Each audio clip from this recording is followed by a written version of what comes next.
Officers classroom में खुशामदीद। आज की हमारी वीडियो हॉस्पिटल फार्मेसी में मौजूद मेडिकल इक्विपमेंट्स के हवाले से वीडियोस की सीरीज़ का एक हिस्सा है, जिसमें हम आज डिस्कस करेंगे इंसुलिन डिवाइसेस। आप जानते हैं कि हमारे यहाँ ये 4 तरह की इंसुलिन डिवाइसेस इस्तेमाल की जाती हैं, जिनमें से पहली कोई ख़ास डिवाइस नहीं बल्कि हम सब जानते हैं एक सिरिंज और वाइल है, बिकॉज बेसिकली इंसुलिन आम तौर पे इसी तरीके से सिरिंज के थ्रू इंजेक्ट की जाती है सबक्यूटेनियसली। इसके अलावा एक बहुत पॉपुलर मेथड या डिवाइस जो आजकल इस्तेमाल की जा रही है वो इंसुलिन पेन है। इस वीडियो में मेरा ज़्यादा फोकस इस इंसुलिन पेन पर होगा, बिकॉज हम सब जानते हैं कि हमारे इस वाइल और इंजेक्शन के बाद जो डिवाइस सबसे ज़्यादा इस्तेमाल की जाती है वो ये इंसुलिन पेन होते हैं। इसके अलावा आप इंसुलिन पंप का इस्तेमाल भी कहीं कहीं देखते हैं। बहुत ज़्यादा पेशेंट्स ये इस्तेमाल नहीं करते, लेकिन फिर भी ये एक ट्रेंड है जो कि यूज़ हो रहा है यूरोपियन कंट्रीज़ में, बट पाकिस्तान में अभी इसकी बहुत ज़्यादा यूजेज नहीं है। इंसुलिन पंप बेसिकली बॉडी से अटैच हो जाता है और ये डायरेक्टली आपकी बॉडी को लेवल ऑफ इंसुलिन को मॉनिटर करते हुए आपकी बॉडी में इंसुलिन इंजेक्ट कर देता है। इसी तरीके से चौथा गैजेट जो आप देख रहे हैं ये बेसिकली एक वायरलेस डिवाइस है, जिसमें एक पॉड है और एक रिमोट कंट्रोल है। बेसिकली ये जो पॉड या पिन है वो आपकी बॉडी से कनेक्टेड रहती है हर वक्त, और ये जो रिमोट कंट्रोल या मोबाइल जैसी डिवाइस है ये आप अपने पास अपनी जेब में रखते हैं। इसमें ख़ास बात यह है कि ये आपकी बॉडी के ब्लड ग्लूकोज लेवल को 24 आवर मॉनिटर करती रहती है, और जब इसको लगता है कि आपके ब्लड ग्लूकोज लेवल रेज हो रहे हैं तो ये इंसुलिन इंजेक्ट कर देती है। वीडियो में आगे बढ़ने से पहले चैनल को सब्सक्राइब कर लीजिए ताकि इस तरह की और वीडियोस आपको बर वक्त मिलती रहे। वीडियो को मुकम्मल देखिएगा, बिकॉज वीडियो के आखिर में कुछ इंपॉर्टेंट क्वेश्चंस जो कि एक फार्मासिस्ट को पता होने चाहिए इंसुलिन पेन और इंसुलिन के हवाले से वो डिस्कस किए गए हैं। आगे चलते हैं। सो आप जानते हैं, जैसे कि मैंने जिक्र किया, कि इंसुलिन पेन बहुत ज़्यादा वाइड स्प्रेड यूज़ होते हैं। सो हमें एज अ फार्मासिस्ट ये पता होना चाहिए कि कौन से पेशेंट को कौन सी इंसुलिन लगनी है और उस इंसुलिन के इफ़ेक्ट क्या हैं और कौन कौन से प्रिकॉशनरी मेजर्स साथ में लेने चाहिए। अगर इस चार्ट को हम मुलाहिजा करें तो हम जानते हैं कि insulin basically on the basis of their effect और एक्शन 4 तरह की होती है। रैपिड एक्टिंग, शॉर्ट एक्टिंग या जिसको हम रेगुलर भी कहते हैं, इसके अलावा इंटरमीडिएट एक्टिंग और लॉन्ग एक्टिंग। इनके अपने नाम से जाहिर है कि रैपिड एक्टिंग जो है उसका इफेक्ट बहुत फ़ौरन स्टार्ट हो जाता होगा। टाइमिंग के हिसाब से अगर देखें तो rapid acting 15 minutes after the injection अपना ऑनसेट दे देती है और 1 घंटे के बाद इसकी पीक इफेक्ट अटेन हो जाते हैं, और फिर तकरीबन 2 से 4 घंटे तक इसका ड्यूरेशन रहता है। इसी तरीके से शॉर्ट एक्टिंग या रेगुलर 30 मिनट्स और इंटरमीडिएट 2 to 4 आवर्स, और लॉन्ग एक्टिंग को सेवरल आवर्स लगते हैं आफ्टर द इंजेक्शन अपना ऑनसेट दिखाने में। सो यहाँ हम इसको थोड़ा सा डिस्कस जस्ट इसलिए कर रहे हैं ताकि हमें एक आइडिया रहे कि हम कौन कौन सी इंसुलिन का जिक्र कर रहे हैं।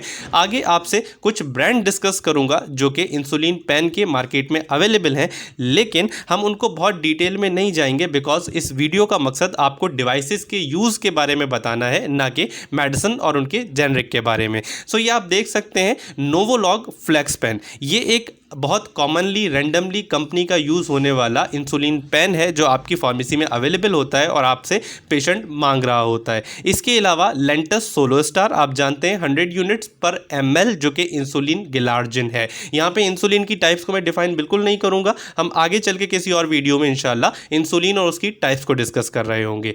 यहाँ पे नोवोमिक्स 50, नोवोमिक्स 50, नोवोमिक्स 30 एंड नोवोमिक्स 3070 इन तमाम स्ट्रेंथ्स में अवेलेबल होता है। इट डिपेंड्स के according to the patient condition doctor ने उसको कौन सा पेन प्रिस्क्राइब किया है। अब जैसे आप इस वीडियो में यहाँ ये देख सकते हैं नोवोमिक्स 30, इससे पहले हमने नोवोमिक्स 50 देखा था।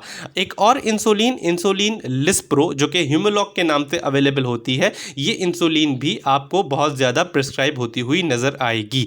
अब इस बात पर आते हैं कि पेशेंट आपसे सवाल पूछ सकता है कि इंसुलिन को इंजेक्ट बॉडी में कहाँ करना है।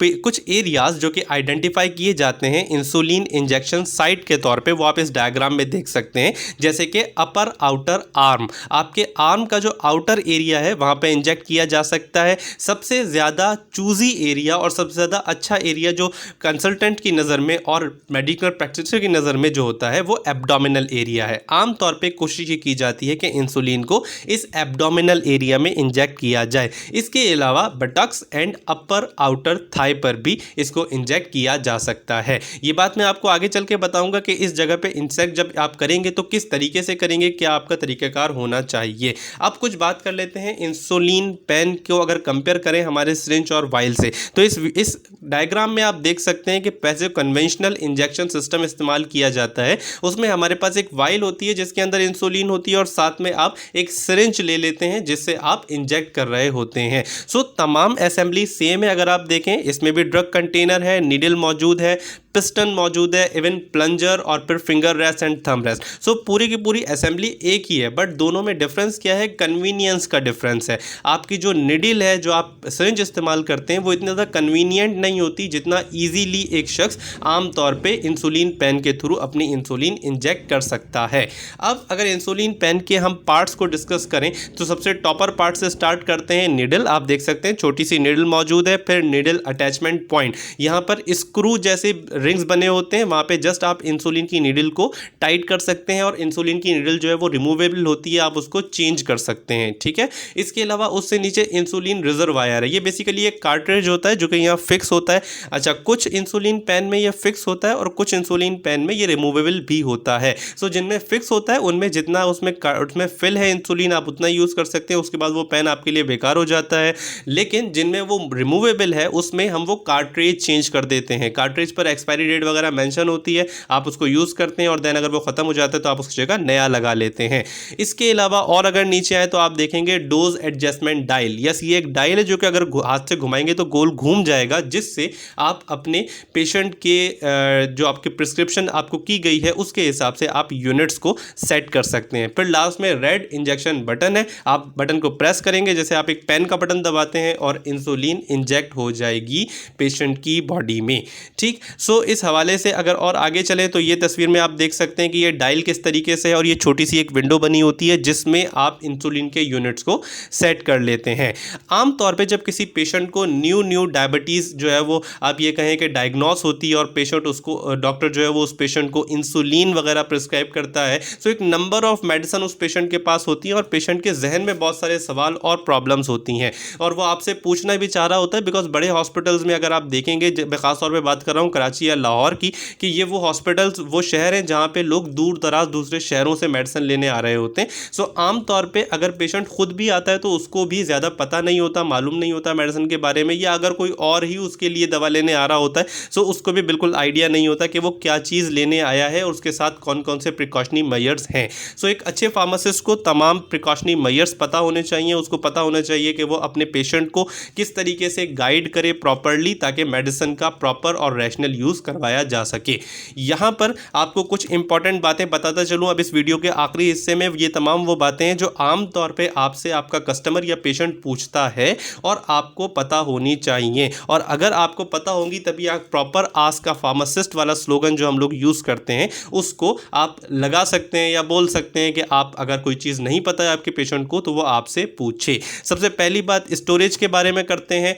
हम जितने भी इंसुलिन पेन या इंसुलिन वाइल्स को डिस्पेंस करते हैं सो वहाँ आपको ये बात मेंशन करना बहुत ज़रूरी है कि इसको 2 to 8 डिग्री सेंटीग्रेड पर आपने स्टोर करना है, ठीक। बिकॉज रेफ्रिजरेशन जो है वो इंसुलिन के लिए बहुत ज़्यादा ज़रूरी है। हमारी फार्मेसीज़ के अंदर तो ये सेटअप होता है, हम उसको प्रॉपर रेफ्रिजरेशन के अंदर रखते हैं, लेकिन अगर आप उसको किसी को डिस्पेंस कर रहे हैं जो कि लेके जा रहा है सो वहाँ पर भी आपको इस बात का ख्याल रखना है। ये बात मेरे साथ कराची में मैंने बहुत ज़्यादा देखा, बिकॉज कराची एक बहुत बड़ा शहर है और लोगों को अपने घरों तक पहुँचने में घंटों लगते हैं। सो अगर कोई ऐसा पेशेंट आपके पास आ गया और आपको लग रहा है कि ये आप इसको इंसुलिन जब दे रहे हैं तो आप एटलीस्ट उसको दफ़ा बता दें कि सर आपको इसको ठंडा रखना है। अच्छा, हमारे पास फ्रिज में जब उसको रखी हुई होती है हमने इंसुलिन निकाल के जब आपको देते हैं तो ये लाजमी नहीं है कि उसको 30 मिनट या 1 घंटे के अंदर अंदर जो है वो ख़राब हो जाएगी अगर आपको फ्रिज में नहीं रखेंगे। लेकिन अगर इनकेस उस पेशेंट को ट्रैवलिंग करनी है, वो किसी और शहर जा रहा है या कम से कम उसको 3-4 घंटे लगेंगे,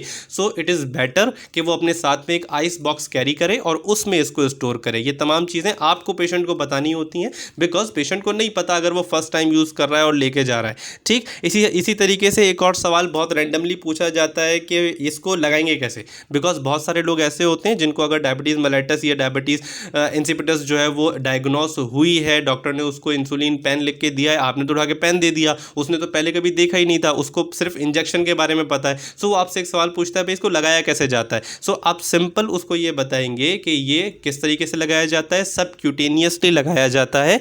और अच्छा एक और बात, एक लेमैन को नहीं पता होगा सबक्यूटेनियस क्या होता है, तो आप उसको बताएंगे ये खाल में लगाया जाता है, स्किन में। और कैसे लगाया जाता है इस डायग्राम में आप देखें, सीधा पेन को स्ट्रेट करें 90 डिग्रीज पर, और थोड़ा सा अगर कोशिश करें कि वो जगह जहां पे आप लगा रहे हैं उस स्किन को आप एक लंप सा बना लें ताकि सबक्यूटेनियस एरिया ज़्यादा जमा हो जाए और नीडल आपकी मसल लेयर तक ना पहुंचे बल्कि स्किन तक रहे, और वहां पर इसको इंजेक्ट किया जाता है। सो ये बात आपको बताना ज़रूरी है। इसके अलावा तीसरी बात अगर मैं आपसे बताऊं तो आप इससे सवाल ये भी किया जाता है कि भाई कितने यूनिट इस्तेमाल करने हैं या दिन में कितनी दफ़ा इस्तेमाल करनी है। तो वैसे ये हमारा डोमेन नहीं है, बिकॉज आमतौर पे मुझे पता है कि फार्मासिस्ट जो है वो किसी को ये पूछ के कि आपके डायबिटीज़ लेवल क्या है उसको इंसुलिन प्रिस्क्राइब नहीं करेगा, बिकॉज डॉक्टर ने उसको इंसुलिन प्रिस्क्राइब की होगी, उसके प्रिस्क्रिप्शन प्रॉपर लिखा होगा कि किस टाइम कितने यूनिट्स उसको लेने हैं। फिर भी for the sake of information आपको ये पता होना चाहिए, जैसे कि यहाँ मेंशन है कि नोवोमिक्स 33 टाइम्स अ डे लेंगे। कब, अगर एज मेंशन है कि 60 और उससे प्लस माइनस जो है वो 10 ईयर्स तक हो सकता है। फिर आप जो है वो fasting blood glucose, blood sugar और रैंडम ब्लड शुगर के हवाले से या HbA1c के लेवल या क्रिएटिनिन क्लियरेंस के लेवल के हवाले से आपको ये तमाम बातें पता होनी चाहिए। यहाँ ये डिस्कस नहीं करूँगा, इंशाल्लाह किसी और वीडियो में हम डिस्कस करेंगे कि कितने यूनिट्स और किस तरीके से प्रिस्क्राइब किया जाता है। इसके अलावा एक सवाल और बहुत इंपॉर्टेंट ये बार बार पूछा जाता है कि आप हमें ये बताएं कि जो निडल है जो इंसुलिन पेन में लगी हुई है उसको क्या रिप्लेस करना है, और अगर उसको रिप्लेस करना है तो कितने टाइम के बाद रिप्लेस करना है।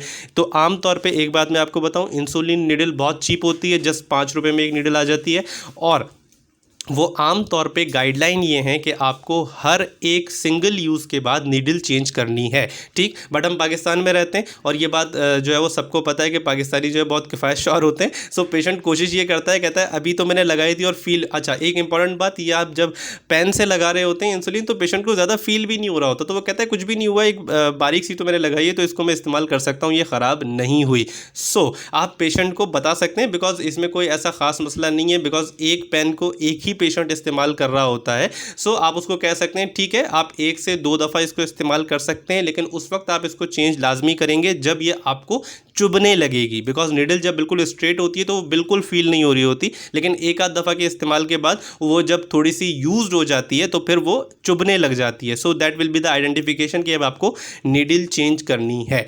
ठीक हो गया जी। सो इसके हवाले से और बहुत सारी चीज़ें भी इंपॉर्टेंट हैं इंसुलिन पेन के हवाले से, जो आमतौर पर जो है वो पेशेंट हमसे पूछ रहा होता है कि कब लेना है, खाने से पहले, खाने के बाद। आमतौर पर ये बात प्रिस्क्रिप्शन पर लिखी होती है, लेकिन बड़े हॉस्पिटल्स में जब तीसरे फ्लोर से पेशेंट उतर के डॉक्टर के बाद होके आपके पास फार्मेसी पे आता है तो उसका अब ये मूड नहीं होता कि वो दोबारा वो पेन लेके ऊपर जाएगा और जाके डॉक्टर साहब से पूछेगा। तो बिकॉज हॉस्पिटल फार्मेसी में आप भी एक वाइट कोट पहन के खड़े हुए हैं, सो आप सबसे रेलेवेंट शख्स होते हैं उसके लिए, जिससे वो पूछता है कि इसको किस तरीके से लगाना है और कैसे इस्तेमाल करना है। सो वहाँ आप उनको जो है वो प्रॉपरली कोशिश करें कि गाइड करें, और बेसिकली फार्मासिस्ट का काम भी यही है। हमारी सोसाइटी में फार्मासिस्ट बहुत ज़्यादा अपना जो रोल है वो प्ले नहीं कर पा रहे। उसकी एक वजह ये बहुत ज़्यादा है कि हमारे फार्मासिस्ट को उतनी प्रैक्टिकल नॉलेज ही नहीं होती। उम्मीद करता हूँ कि इस वीडियो से आपको कुछ बेसिक नॉलेज ज़रूर मिली होगी। सो काइंडली अगर वीडियो पसंद आई चैनल को सब्सक्राइब कीजिएगा, वीडियो को लाइक कीजिएगा और कमेंट में ज़रूर बताइएगा। Thank you very much.